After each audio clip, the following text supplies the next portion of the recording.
killed it on the iron, just like Elgin used to. Productive when he plays. Gervin inside, out hustling. The thumbnail says I hate his guts, but the real story is why George Gervin made Lakers legends respect him, fear him, and quietly resent him. George Gervin was smooth. He was quiet. He was almost too calm to believe. Watching him play felt like watching art. His finger roll was soft and slow, yet it never missed. His face never changed, even when he was destroying a defense. He made great players look silly, and he did it without ever looking angry. That should have made him easy to like. Instead, it made him easy to hate. Lakers legends did not fear Gervin because he yelled or pushed or fought. They feared him because he looked bored while he beat them. He never needed to look powerful. He never needed to talk loud. He just scored, over and over, with a calm face that felt like an insult. And if you love old battles like this, use the hype feature and give this video some hype. Because stories like Gervin versus the Lakers are the kind fans should keep alive. People called him the Iceman for a reason. A teammate once watched him play 38 minutes and score 43 points against tough competition without ever breaking a sweat. That calm, cool look was not an act. It was simply how Gervin played the game, and it made everything he did feel even more frustrating to the players trying to stop him. The Lakers had showtime. They had fast breaks, bright lights, and a system built around control. Every pass had a purpose. Every player had a role. It was basketball built like a machine, and it worked, because it won championship after championship. Gervin came from a different world completely. He grew up playing on the streets of Detroit, and he learned his game in the American Basketball Association, a league that loved flair over structure. The ABA let players be creative. It let them shoot from anywhere, move however they wanted, and play with a kind of freedom the older NBA did not allow. When the two leagues merged in 1976, players like Gervin brought that freedom with them into a league that was not always ready for it. The NBA had built its identity around a more physical, rigid style, centered on strong big men and structured plays. Gervin, along with a few other ABA stars, brought something different, an aesthetic elegance that challenged the way NBA coaches thought the game should be played. He did not fit inside anyone's system. He broke it every single time he touched the ball. And he did it so smoothly that defenders barely saw it happen until the shot was already through the net. That clash between control and freedom is where this story really begins. It is the story of 7 Lakers legends who had to face Gervin again and again, and who each walked away with a mix of respect and quiet resentment they never fully let go of. Pat Riley built Showtime, and he demanded total commitment from every player who wore the purple and gold. He wanted discipline, he wanted defense on every single possession. He wanted every player doing exactly what the plan called for, no exceptions. Gervin's game was the opposite of a plan. It was loose, it was instinct, it was pure scoring with almost no wasted movement at all. Riley never liked that, and it showed. In 1983, the All-Star Game was played at the Great Western Forum in Inglewood, California. Riley coached the Western Conference team that year. Gervin was one of the best scorers in the entire league at the time, a true fan favorite, but Riley kept him on the bench for almost the whole game. Gervin did not get on the floor until the final 3 minutes. In that short time, he still played well, which only made the snub feel worse. He felt disrespected. He felt like Riley wanted to remind him, in front of the whole league, who was really in charge. 2 years later, the disrespect came back even harder. In the 1985 All-Star Game, Gervin scored 23 points in the first 3 quarters alone. He made 10 of his 12 shots, playing some of the smoothest basketball of his career. Then Riley benched him for the entire 4th quarter, for no reason anyone could clearly explain. Ralph Sampson won the MVP award that night by only 1 single point. Gervin never got the chance to fight for it, because his coach would not let him on the floor. Years later, Gervin still had not let it go. In an interview, he used a harsh word to describe Riley and said plainly that the dislike had never faded. Not even a little. Riley did not just dislike the way Gervin played the game. He seemed to resent what that game stood for. Gervin proved, over and over, that a player could win without following Riley's rules, and that idea was hard for a man like Riley to accept. Kareem Abdul-Jabbar watched all of this happen up close, and he did not agree with his coach's decision. After the 1983 snub, Kareem quietly asked why Riley had insulted Gervin like that. He respected Gervin's game deeply. He compared Gervin's finger roll to his own skyhook, calling it just as graceful and just as impossible to stop. But respect did not protect the Lakers from what came next. Right after the All-Star break, the Spurs played the Lakers in Los Angeles. Gervin was still burning about being benched, and he made the Lakers feel it. He scored 40 points that game, making an incredible 66.7% of his shots from the field. The Spurs won easily, and Kareem had to stand there and watch his coach's decision get punished in real time, possession after possession.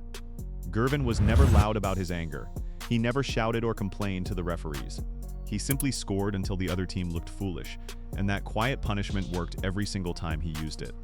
Michael Cooper felt this the hardest of anyone on the Lakers roster. Cooper was one of the greatest defenders in franchise history. He won Defensive Player of the Year in 1987. He was tall and thin and fast, with a body built almost exactly like Gervin's own frame, standing about 6'7" and weighing under 200 pounds. On paper, Cooper should have had a real chance to slow Gervin down. He never did, no matter how hard he tried. Gervin used the backboard in ways defenders never expected. He changed speed without warning, drifting slow 1 second and gliding past a defender the next. He had a release point on his jump shot that was almost impossible to reach, even for a long defender like Cooper. Cooper played about as close to perfect defense as a man could play, and he still watched the ball go in again and again, night after night. Worse than the scoring itself was what came right after it. Gervin had what Cooper later called a weird sense of humor. After making a tough shot over him, Gervin would calmly lean in and say something like, "Good try, you almost got that one." It sounds harmless when you hear it out loud, but it was not harmless at all.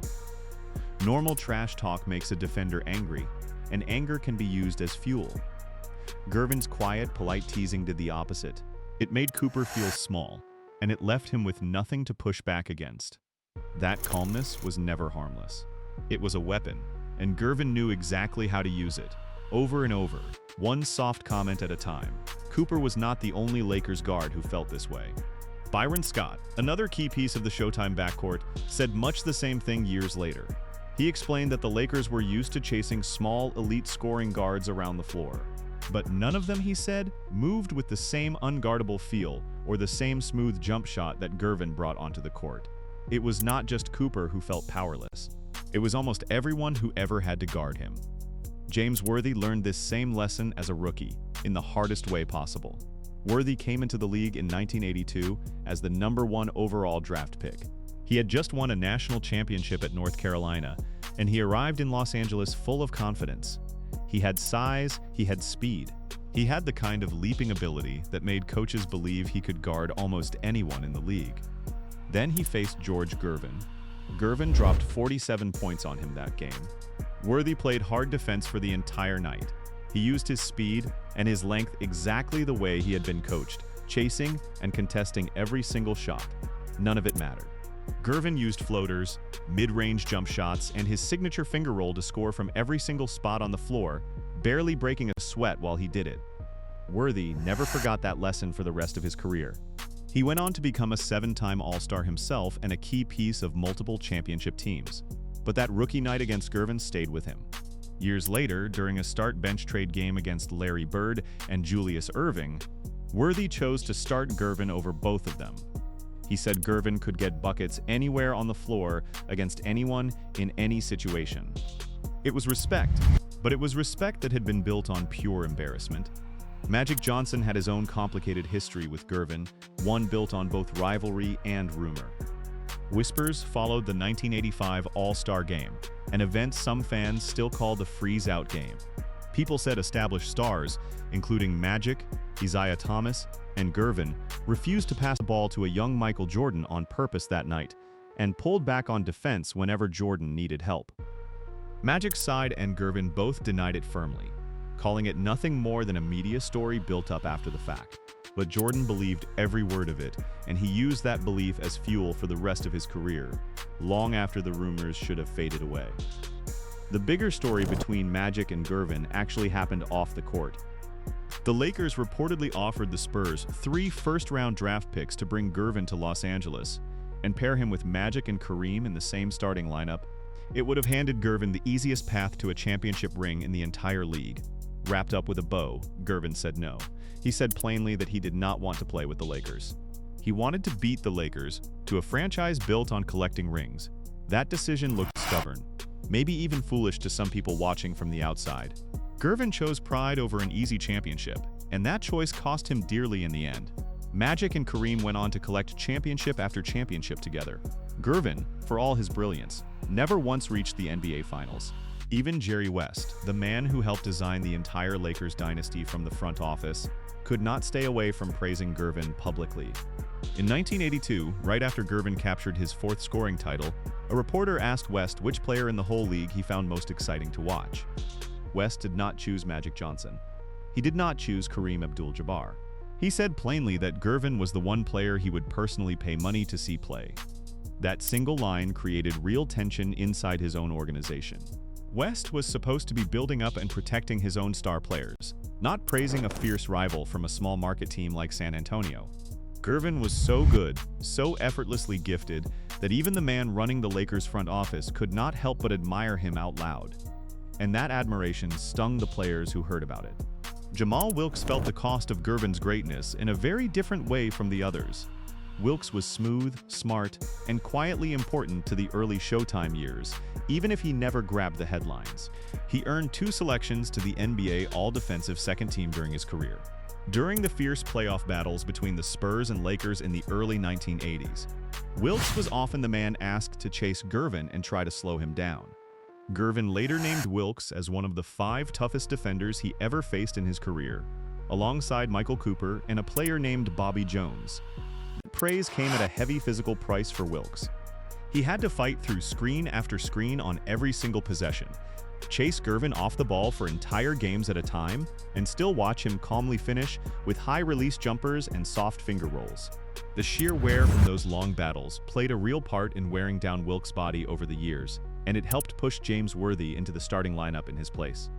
Gervin did not only beat defenders with one single move, he wore them down slowly, game after game, season after season, until their bodies simply could not keep up anymore. Wilkes had helped the Lakers win championships early in the Showtime era, playing an elegant, intelligent style that fit perfectly with Magic's fast break offense. But the toll of chasing a scorer like Gervin through years of playoff basketball was real, and it was a quiet price that rarely showed up in the highlight reels. Put all of these stories together and you can finally see the real clash underneath everything. The Lakers were fast, famous, and built entirely on structure and perfect timing. Riley wanted control above all else. Magic wanted rhythm, joy, and championships. Kareem wanted order and discipline on the floor. Cooper and Wilkes poured everything they had into defense, night after night. West valued pure scoring talent more than office politics or team loyalty. Gervin disrupted every single part of that carefully built world. He came from the ABA style of basketball, where creativity always mattered more than structure. He never needed to look powerful to be dangerous. Across his career, he shot over 50% from the field while scoring in huge bunches, night after night, using calm footwork instead of raw physical force. He finished his career with 4 scoring titles, 12 All-Star selections, and over 26,000 points, numbers that still hold up against almost anyone who ever played the game. The Lakers did not hate Gervin because he was somehow bad for basketball. They hated him because he made their perfect system feel incomplete every single time he stepped onto their home floor.